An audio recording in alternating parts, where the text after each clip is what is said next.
Ba chị đâu đây đẹp quá chị đó.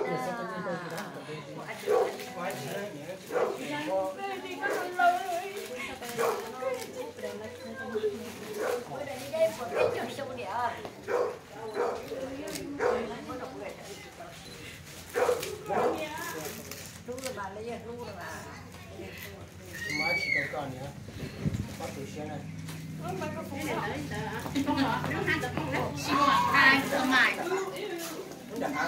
Có con này chỉ có tụi nó còn phụ đến thay đó luôn.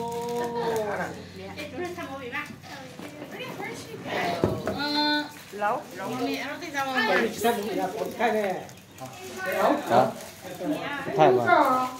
Đúng rồi, chịu nói chị. Xem đi gì kia. Rồi có cái thằng nào dùng nhiều để nó bây giờ. Con chờ cái tùng thì lo lắng thì nó nhẹ. Rồi tiếng bố con. Tùng với cha thì chỉ muốn tí nhau là em không ngon quá. Rồi các chuyện nó bên nhỏ. Sợ thế nó trời.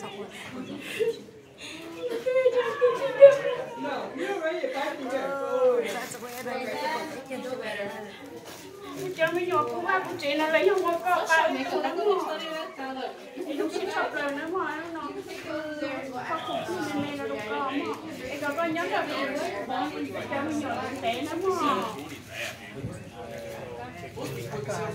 Cho nhá cho chúng bài tài thì cho tôi nhá xin gì hay đó. R8's fast, but it's like, you know, Flair's fast. Cái này là cái tương này nhỏ cái bạn nó đi cho chắp lá thảo rồi.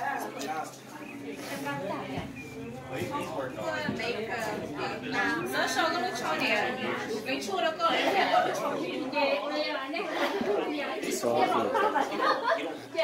mất luôn nè hai nó cái hai tay này mà hai tay này mà mất cái một tay rồi